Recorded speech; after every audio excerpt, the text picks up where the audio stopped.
Hi, my name is Glory. I'm a second year student studying at the Bartlett School of Architecture in London, originally from Hong Kong. And I'm Yen Shan, a second year architecture student, and I'm into musicals, oil painting, movies, and embarrassingly into self-help and Richie biscuits. You're listening to Designing Thoughts with the Archigals, a podcast where we talk about working and creativity, living well, the human condition with relationships, and life experiences. Before we get into the podcast, I would just like to ask for a small favor. It would mean a lot to us if you could leave us a review on Apple Podcasts or leave a comment on our YouTube channel just to let us know how you feel about the podcast and other topics you'd be interested in hearing in. Hi everyone, welcome back to our podcast. So I'm your host Gloria and this is my co-host Yen Shan, and today we're going to be talking about the traditional career trajectory, and we're just going to be sharing our thoughts on, career paths, where we are right now and what we think for the future, and just our general thoughts on the topic. So So I guess since you're both studying architecture, what most people would think that we want to do after this would be architecture, but I guess it's like many different paths people go on, and I guess lots of people don't really know what they want to do, well, including especially me and Lori as well. So there's like many different things to do, I guess. And I think especially because like I had friends I've lots of friends who are like non-architects and who come from, and also because like my family, no one in my family are architects, so like the idea of doing it is quite scary. So I also looked into like other options as well. I mean, it's always very hard to think about what to do after your future, especially when we do such like a niche professional course like architecture. But I guess like one route that I was considering personally was like a very traditional after uni route that people go on. So like for example, going into like a big law firm or going into a big consulting firm, including like the really, really big like Bain McKinsey kind of like consulting level tier, or even like the big four after that, which is like the big professional accountancy firms like what are they? Deloitte, KPMG, PwC, and EY, and then doing things like investment banking and like the big banks, and also accountancy and that kind of thing. Like going into a job which has a very clear and defined progression, and is also very prestigious in a way that like Cambridge and Imperial are prestigious, which is that like the name is very recognizable, and you also know when you go into it what you want to get into. Yeah, so I don't know about you, but have you ever considered like a route like that? I actually wanted to ask you about like your thoughts on it, because the thing is, when I entered architecture, I was sort of having this mindset of, I think I'm going to pursue something creative based, and I think architecture was like a good gateway to enter the industry, because even though you can say it's kind of industrial, but I still think there's a creative element to it.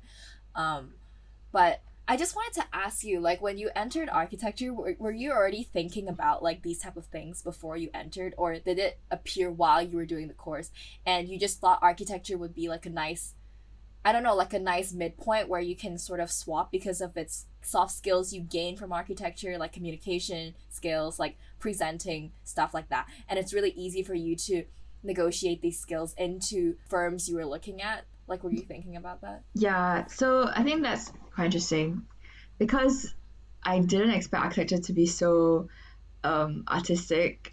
I think to answer your question, like I thought about these firms before going into architecture, just because like people around me were working in these firms, like my family friends were working in these firms, and also when I attended like career fairs and stuff, like before choosing, or even like uni fairs, then I asked people like where they worked and stuff, and a lot of the alumni, if you go to like a big uni, a lot of the alumni end up working at these firms, so it was kind of like a prestigious thing to do in my brain after uni, like no matter what degree I chose. So then I chose architecture because I thought the course was like the most interesting and that I would do well in the course as well. And you can use the skills to transfer over to, because it doesn't really matter what course you take, right? For these firms. Yeah. I guess like it's, well, how I frame it now is also that like, yeah, a lot of skills are transferable, like especially if you're like a consultant, you're doing tons of presentations, you're like laying out PowerPoint slides all the time, and that's kind of like what we do when we present things in our career, I guess. Yeah, that's true, I guess. I think it's nice that you're discovering like multiple options that you might have, and you're not like fixating on one specific path. I think it's always nice to keep your options open, I suppose. And I guess I also have to acknowledge the fact that for both of us, we're sort of, in a privileged position where we're able to consider these options. We're not very fixated on one thing where we have to do this. Like, we have other options available to us. And I guess I also wanted to ask you, do you ever feel like you were, I guess, peer pressured into, because as you said, like everyone around you were doing it and you have this pressure that, oh, I want to live up to the same level as people around me, or say in your family, and also the other thing is probably like Asian culture. Do you feel like this background influenced your thought pattern of saying architecture is not the only path, like maybe I can do more prestigious things and join these big firms and like have an, like, people will know the name of where I work when I Yeah. say it? Yeah, like I think definitely because I even UCL architecture was also only an option for me because of its prestigiousness, like because it was ranked so highly in like the rankings, and also because UCL, even without the Bartlett attached to it, is also like a pretty highly ranked uni. So like I'm definitely someone who chases like prestige and like finds comfort in prestige because it gives me a sense of self-worth, which is really bad, by the way. I know it's bad, it's like an issue, but it's also like, yeah, so definitely like I mean, it's great that I guess it's cool that I'm considering it, but also I know that a lot of it is driven by peer pressure because I see my friends joining Magic Circle firms, and I see like the kind of salaries that they're going to be earning compared to what like architects earn as part one, or even part two. And so it's just like it just like there's so much security that I think can be found in joining a big firm, and also like having a clear progression, and also like having good pay, and like, yeah. And also I guess like it is definitely like pressure from the people around me and from my family as well, because it's like to them, I guess it's to them a job is always going to be a job, and I think that's how my family sees work in general, rather than like as a creative pursuit. Yeah. So I think it's quite different. How about for you? Yeah, I totally agree with the family thing. I think, again, going off the tangent of Asian culture, like I think a lot of Asians can like relate to this with, you have a planned life of being born, and then you go into education and you're supposed to like make your parents proud with good grades, and then start work, and then I don't know, if you're a female, get married, have kids, and then continue working until you go into retirement. I guess that's the life that most people plan out. I guess it's not even just Asian culture, but I guess in the Asian culture, it's much more ingrained into people's heads that they're supposed to do this because of the culture, that you're doing this not just for yourself. Like, you have a responsibility to do it for your family as well. Even if it's not just for your parents, for your spouse or your kids, if you're gonna have kids, it not all of the responsibilities on you, which is why I guess, like you said, a job is a job. Like, for them, it's about earning money and like having a comfortable life instead of like pursuing one's passion, I suppose, which again makes it like more difficult than you would expect it to be, and it's not as straightforward as we want it to be. Also, I guess it's also because you like want to earn money because you're pressured to take care of the people before you and take care of the generations after, kind of thing. It's like it's not just about you, and so like Yeah. you getting a job to fulfill your own happiness is kind of a selfish thing. Yeah, I definitely can feel that in the culture.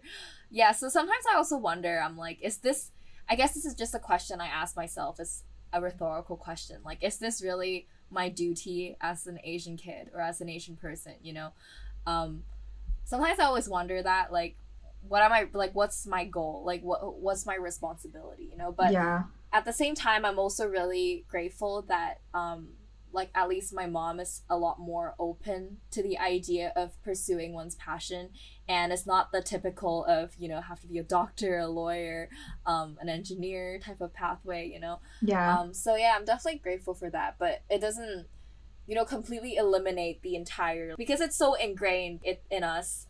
As we grow up, we experience all of this. It's not just in your family, it's also when you see other people on the streets, like acquaintances or family friends, and they ask you and you have to say something back to them, almost just to like seem as if you're someone that has a certain level of prestige. Yeah, that's true. I think very much so. Like it is dictated by like the culture that we come from. That is, I was reading an article in the New York Times today, which was about Chinese millennials wanting to do this thing called lying flat. So it's called tangping, which is literally like lying flat. And then it's like the idea that like you just chill. Life is not about earning money, and it's not about like having a wife and kids and everything. It's just about like being in the moment and chilling. And I feel like that's like a new thing that's come recently. Like even I've felt less pressure recently to like definitely have once I finish uni, I'm gonna get married at this age and then have kids at this age and move to a different country, all that kind of stuff. Like it's nice to have those kind of goals, but it's also nice to realize that like I'm all right by not achieving the goals as well. Like I still have a sense of self without the goals. Yeah, I'm not sure. I think this is Yeah. off topic, but yeah, Yeah, no, I think it still ties together with the topic because I think all of these things still because I think who you are as a person really affects like what you do for a living or I guess your job, you know. And I totally agree. Like I'm so glad that these type of conversations are like gaining more attention from other people because I think it's really nice to just think about it like what are we really doing with our lives, especially in our generation where we're more privileged than the previous generation and we can think about what we actually want to achieve in our lives. I just mm-hmm. think it's really nice to talk about these things and talk to other people about it. And like going off with this tangent, I suppose, still kind of related to work, but I guess it's more so about the psychological side, like what you said, because I think a lot of this is driven by pressure from peers or culture or family or strangers.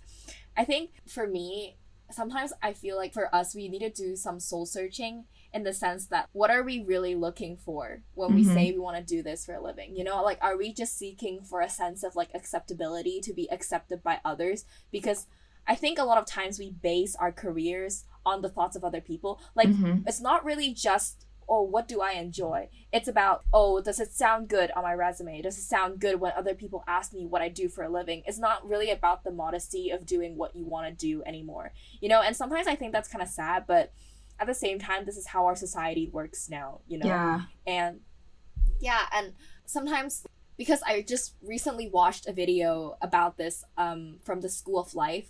I really like them, by the way. I think they make a lot of good videos and just articles about Yeah. like how we think, and they sort of talk about how we chase work as a sense of acceptability because we weren't really accepted like as we are when we were young or something. Like we are just trying to seek for, I guess, a sense of love and attention and acceptance from other people, and we use our jobs to do it, which I guess is kind of really sad in a way. And I think it's just better if we recognize this now and then base our decisions off of our internal dialogue of how we speak to ourselves and actually choosing stuff we like to do based on passion and what we want to do and less about what other people think. But I guess easier said than done, you know? But I think it's just nice to do some soul searching within ourselves and think about what we really want from life, you know?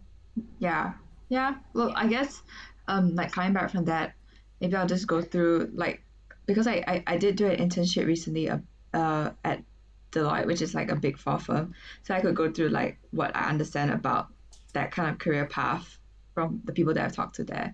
So I Sure. think like what I understand about it is like it's quite defined, like your progression when you go in. So when you go in, you get like into you spend 2 years at like the bottom pay grade, and then after that you get promoted to, so they call it from analyst you get promoted to like consultant, and then after that after a few years of that, if you do well, you get promoted to associate director and then director, and then your pay goes up as well, like pretty consistently. And the kind of work that you do would just be like helping big clients, like you're helping turn the capitalist machine like onwards. And yeah, you're just Yeah. like a cog, I guess, but like Yeah. a well-trained one who like has a degree, who has like a degree and also can speak to clients really well and like can do the kind of maths and presentations that they are looking for. So yeah, I think Yeah. that's like, but it's definitely a viable career path. And it's like if you're, especially for me, like not really being very passionate about creative work in general, it is kind of alluring, and I can definitely see why people would do that. Even though you say like it's nice to do some soul searching about like what you want, and like your passions and stuff, but I also really get that if you don't really have many passions, and if maybe Mm-hmm. the value that I derive from my life would be from my hobbies or from my kids and from having a good family, then it's like definitely like a way to achieve that as well. Yeah, definitely. I think everyone's different, you know. So yeah, I think it makes sense. And yeah, like what you said with the corporate jobs about being like a cog in a big machine, but a very well trained one. I think it's a good metaphor. And I guess linking this back to even architecture, I think it's sort of similar in a way where when you enter an industry it's Mm. also sort of climbing up the corporate ladder, like what you say when you go from like assistant and then like gradually reach your top to a director. I think it's also the same with architecture, you know, since we're doing since we're both doing architecture at the moment. Like you go from, you know, part one where you're just like a, I guess, intern or like an assistant, you Yeah. know, and then you gradually work towards like associate and then like finally architect. Like it takes 7 years just to get to call yourself an architect, you know, so it's quite a long process. And sometimes I also wonder, like, is this really what I want to do, you know, to spend like 7 years of my life just to get a title of architect and, you know, just to say that when someone asks me what I do for a living. Yeah. um yeah, so I guess it's just worth thinking about. So even with the soul searching, like you said, I also think I have to do that for myself, you know, Yeah. and wonder what I want to do. It's not that I completely disregard architecture as like a career path, but I think before I make a final decision of actually committing 7 years of my life to get it, I mean, I'm 2 years along the path already, but I think once I graduate from undergrad, I want to still experiment and think about what I really want to do in the creative industry. Because I guess different from you, I actually want to do something in the creative industry. I think it's something I'm passionate about. So I guess for me, I also have to do some soul searching and experimenting. And it will take time, you know? It's not like a one time thing where you sit down with yourself for 5 minutes and you're like, actually, I discovered this is my passion, you know? It takes time. Yeah. But I also think like architecture is really not like a corporate kind. I mean, okay, I think the big firms can be quite corporate feeling, as in you feel like you're not doing much. I know somebody above me who was in Zaha Hadid's firm, which is like a really big firm, and she just did like visualization all the time. So like she just only did rendering, which I guess is like sort of like what you would do in a corporate. But also I think the thing about architecture as well is also like even though you're investing 7 years to get the title, you're also discovering yourself along the way, which is like quite Yeah, different from definitely. doing like a business degree or like Mm. a even an engineering degree. Like because that one you're just like learning stuff which you're not like making anything new. I okay that's good. That sounds quite bad slash controversial. But like it's like you're learning things which have already been discovered. From what I understand, I mean probably it's not like that when you do a dissertation and that kind of stuff. It's that stuff is like research, which is really cool. But I think for architecture more so it feels very personal. Yeah, I think so. I mean, obviously, when you're, because like you said, like there's also like large corporate firms and like architecture. I think they lose a little bit of the personal touch. Again, this is my opinion. So yeah, um, but yeah, I think it's different in the sense that with architecture, because as a creative field, you're always trying to push boundaries and come up with something new. Whereas like with yours, where it's more business, it's much so about like creating revenue and things like that, which Mm. is I guess what's more fundamentally different between the two, which is why I think it's also harder for me to accept when actually am, if I'm actually going to enter the creative field. I'm gonna spend so much of my time on creative projects, you know, because it's different from the the other like business firms, like you said, because it's a very like structured job, like you know what you're gonna do, and it's very not streamlined, but it's sort of like laid out for you, you know. But whereas with any creative jobs, it's very about the process. Like you don't really know what the next step is until you're at the step, which is something I think I also struggle a lot with, because it feels like nothing is really planned ahead, which Yeah.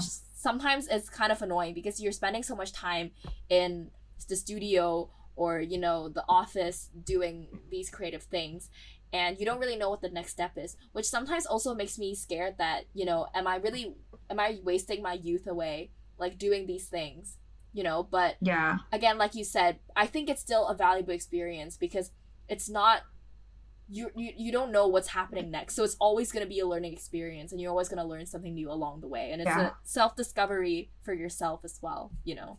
Yeah, that's also true. It's definitely quite hard to make a decision, obviously, because also like going into business is also very creative, I think.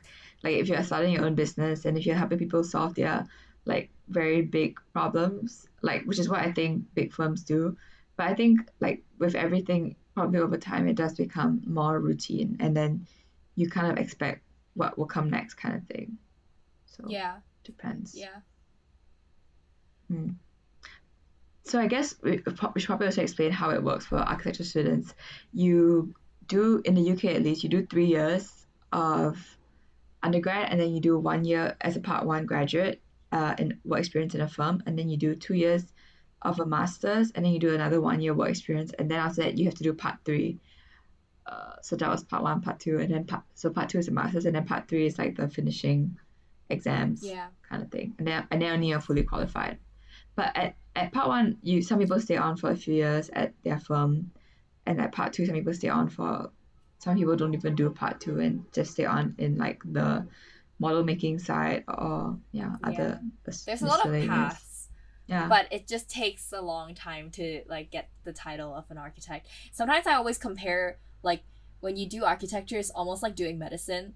I feel like it takes, okay, maybe medicine takes longer, but it takes around similar amount of time just to get the title, and it just takes so long to do it, you I know? think medicine is shorter. I think medicine five Really? years. It's 5 years to be a GP. I mean, to specialize is different. Oh yeah. Oh yeah, that's true.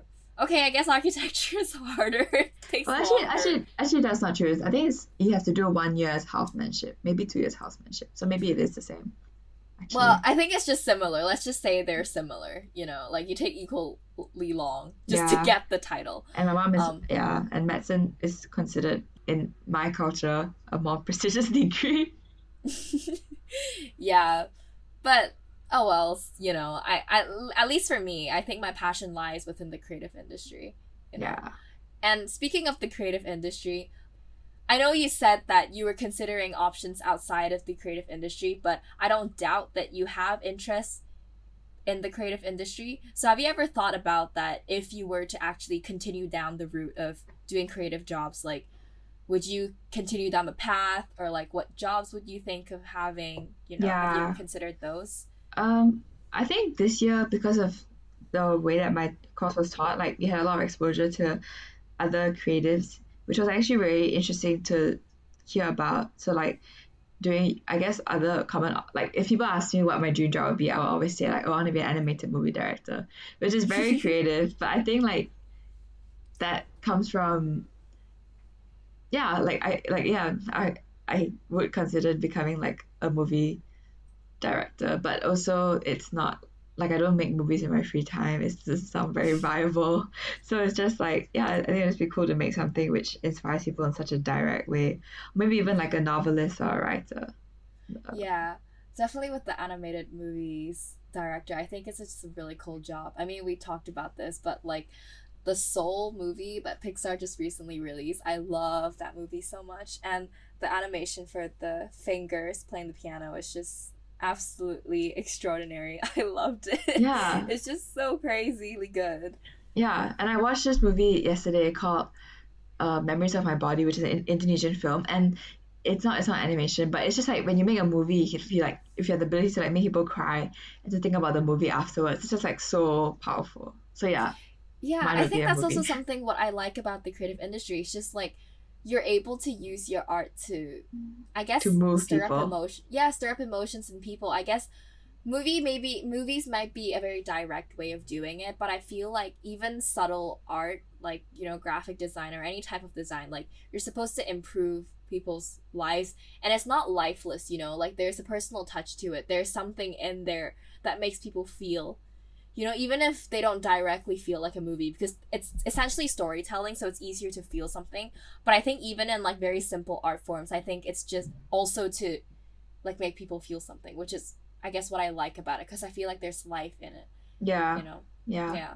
And continuing with the animation tangent, like I also, I guess you know this, but I'm also really interested in just animation because I think I just really like storytelling, and because like as we mentioned in the previous episode of like cultivating creativity, I just really enjoyed drawing since I was a kid, and Mm-hmm. I made so many comics when I was younger, and seeing them being able to come to life, through animation, it's just something that makes me so happy when I was Mm-hmm. younger.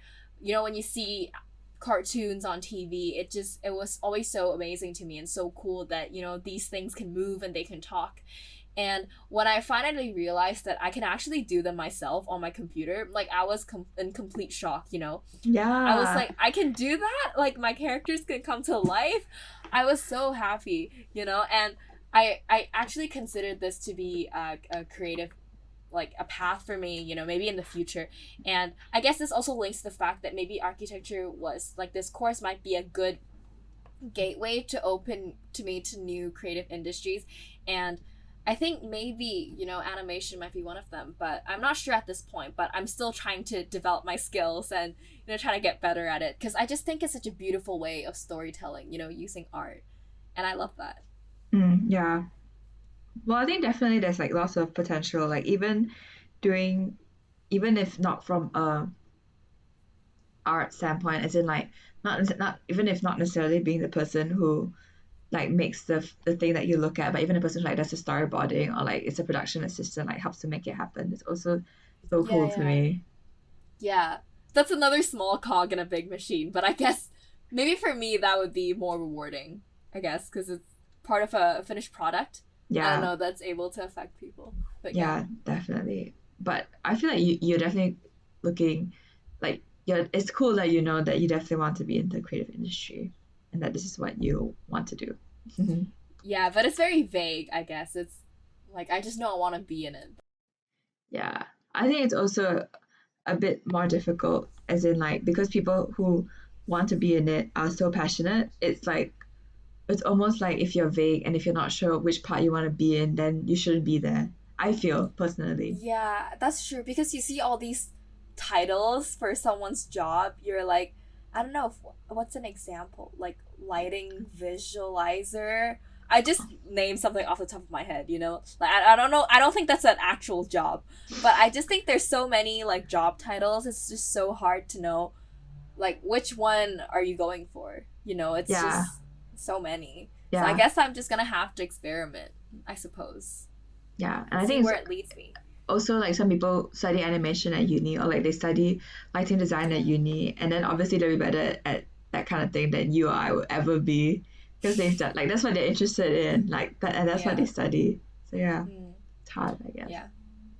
I guess it's always hard to make a path out of anything. Like even for people who manage to turn their side hobbies into their actual everyday job. Like I just think it takes a lot of time and effort to just get started. Like I think the hardest part is always the beginning when you're trying to get started. And I think even so for people who are trying to change their side hobbies into a career, Mm, like I think that's really commendable. yeah, because I think especially after doing my corporate internship, like there's nothing special about that kind of work to me. Whereas making something of your own, even as a side hobby, is like so special. So that's Yeah. cool. Nice. So what other side hobbies and stuff do you think about? Because I know for you like YouTubing is like an actual like yeah like you're actually doing it, so it's like quite a serious side hobby as well. Yeah, I think it's just at the moment like YouTube has like I'm just trying it out, I suppose. And I'm just really happy that I'm able to have time to do it. And at the moment, it's like nothing serious, obviously. I'm just making like a few videos that I enjoy doing and hopefully can help other people. And I think that already makes me really happy that I'm able to help other people. So I don't know. I guess see where it takes me. Like, I don't want to pinpoint it and say that this is what I want to do. I just want to see where it takes me. Yeah. And, even for this podcast, I think it's just nice even to talk to you about like topics that we're interested about. And if people find it helpful, then I think that's really great too. But Yeah. I think with all side hobbies, I think just see where it takes us, but don't ever like, I guess, deny the possibility of it becoming something more. Like, I think if you put in a lot of love and effort and passion into it, like, it could turn into something Yeah. Like I really guess nice. actually someone told me this, like, but actually it was quite true. It's like the way, you just have to be like good at the thing which you're interested in to be like successful in a way. Like going to a big firm and going to a corporate job for me is seems like a shortcut to becoming successful, but maybe a more rewarding and like a more genuine, in the sense that like you feel accomplished in your own ability, is way of becoming successful is like becoming really really good at something which you, not even if you don't necessarily like it or love it, it's your passion from the start, but as long as you like get very good at it, that's like already very commendable. Yeah. I guess so. I guess for me, I'm kind of agreeing to a certain extent because I feel like being good at it is like a good thing, obviously. But I feel like if you have that extra thing of actually being passionate about it, I think it brings the whole thing to life. Like there's a soul in it. Mm-hmm. But I guess it's different if you say you're working for a part of a corporate firm, then again, like it wouldn't make sense in that case. But maybe for like side hobbies that actually eventually turn into like a career path for some people, I think having a genuine passion for it really helps turn it into something that has a soul. Yeah. That's the Yeah. point. Yeah, I think yeah, makes sense. Yeah, I think like a lot of things like even if you but also I feel like with creative industries there's just so but okay but also there's just like so much that I want to do other than work on one project. Like for example, like I want to like see the world and like I want to like learn from things that have already happened instead of like, and sometimes I feel like if I'm wanting to achieve those like hobbies, like for example even like wanting to open a restaurant, which is like a very, it's just like a like it's not it's like it's something, opening a restaurant or like going traveling and backpacking is also something that you can only do if you have a lot of money. And then therefore like to me it's like, oh, if I want to achieve that, then maybe the easiest way to do it would just be like to go into a job which gets me lots of money so that I can do the things that I want in my free time. Does that make sense? Yeah, that makes sense. Yeah. I think it's nice that you sort of have these visions of like why you want to earn money because I think a lot of people go into jobs. They just have a thought of I want to earn money. And then they don't really know why they're doing it, which Mm, is kind of I guess sad in a way. Like I think it's always nice to have like goals and like dreams in your life because I think that's what keeps you going. I guess someone can argue that there's no point in life, but I think what makes it worth living is like having these goals and dreams and that makes life worth living for, you know? yeah, And like talking about the whole like time cuz essentially you're trading time you're trading money for time, right? And you're wanting you want to like have more time by like yeah. earning more money.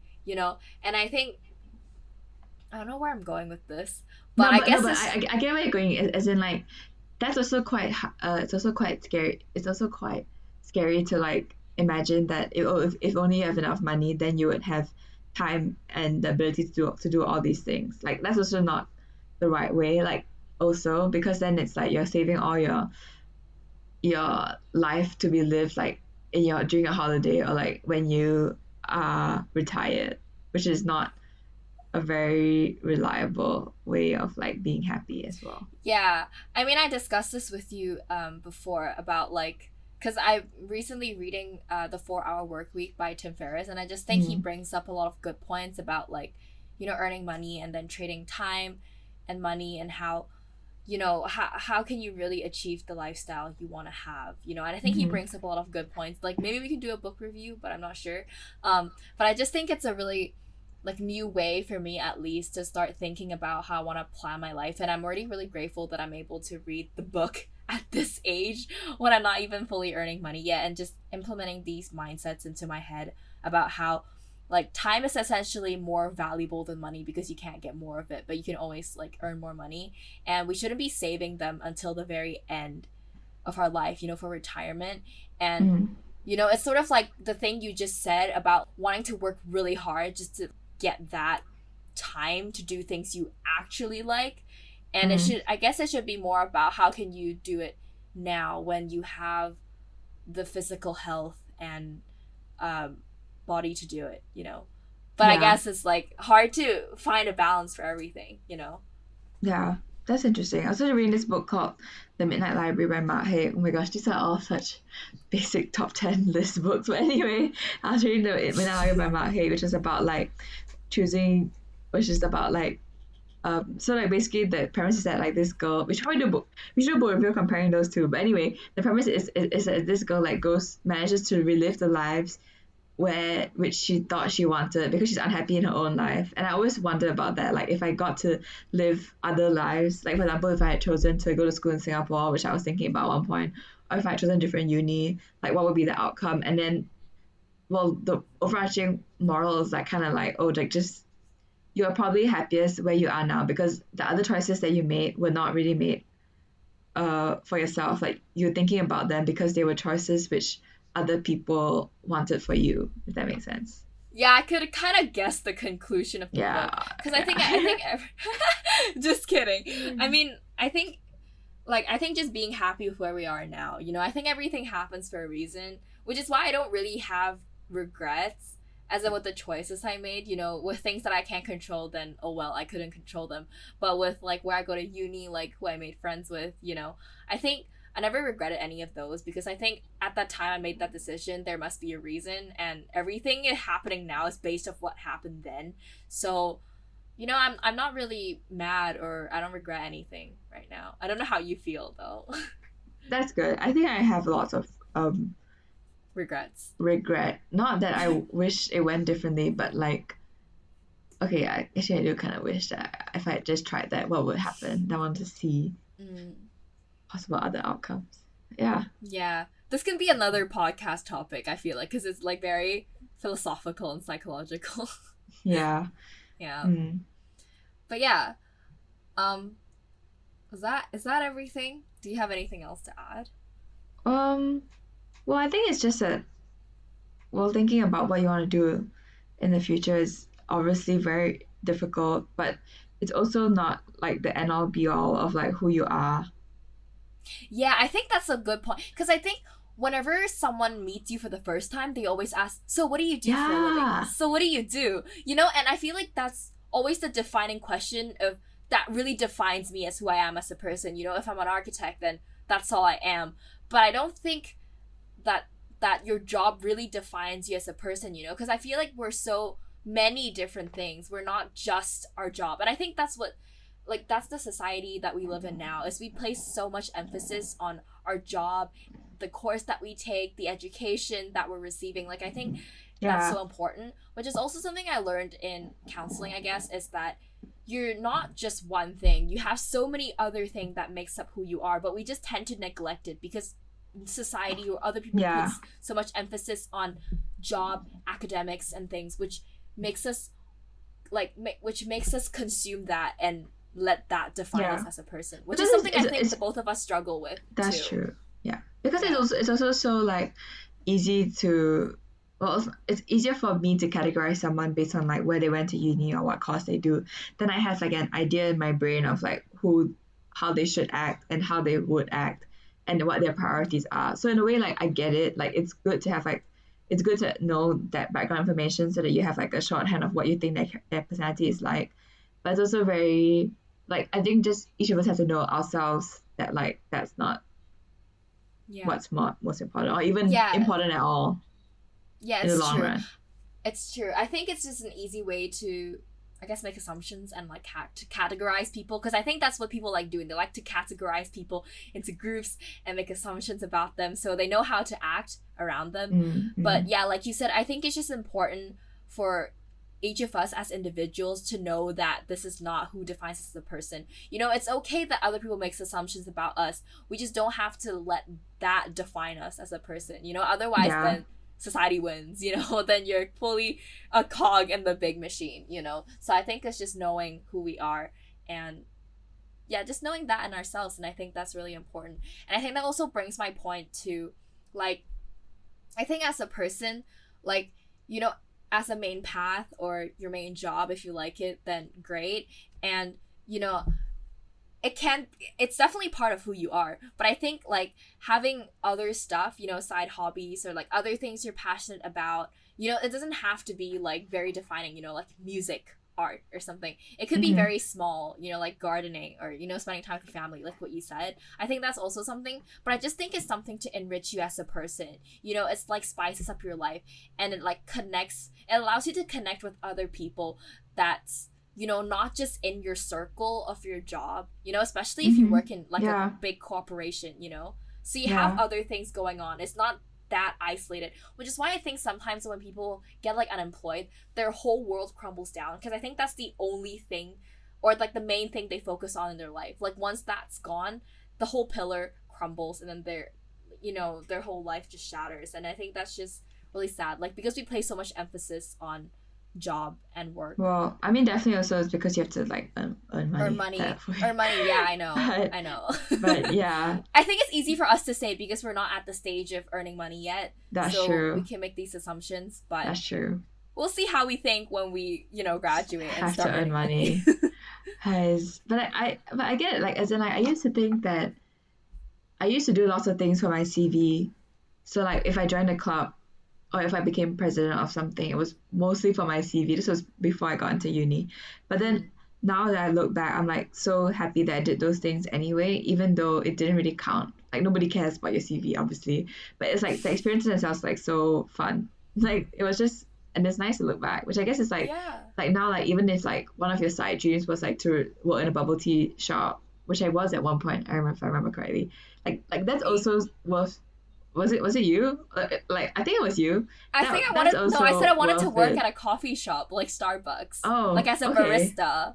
Yeah. Like that's also such a like a like it's like a it's not, it doesn't matter if it's like a worthy dream or not, you know. It's still like something that you want to do, it's something that you want to experience. Yeah. Yeah. I think so too. Yeah, I think it's just everyone like just don't be influenced by like other people, and like no matter how modest or small it is, I think it's just worth like, you know, doing it. And like you said with the things you do for your CV, I think when we were in high school, like teachers make a big deal out of it. So we were kind of inclined to, oh, I have to do this, make it look nice on my CV, you know. But Yeah. but yeah, I think I did a lot of extra stuff too. But like you, I also really enjoyed just doing them. Like even if in the end, because I did so many things, I would say that 90% of them didn't even end up on my CV because it was so tiny. But I think I just really enjoyed just experiencing those things and doing them, because I think it really enhances me as a person, and I really enjoy just doing it. So Yeah. yeah. Yeah, and also it's nice to know like your style of doing things. Like for me, like I like trying many things and failing many times before. I like to like understand as many things as possible before it's like it takes me a while for like things to make sense. So I have to like try many things and do everything like frantically before like it starts to click. If that makes sense. Like that's how I learn. But whereas some people like learn things by like doing one thing over and over and over again until they get very good at it. Mm, Yeah, so I yeah. guess it really depends. Like I know I think I have like ADHD, like in terms of Really. like intellectual ADHD. Like I get bored Oh. of things easily. Okay. I don't know if I have that. Guess I have to do some soul searching.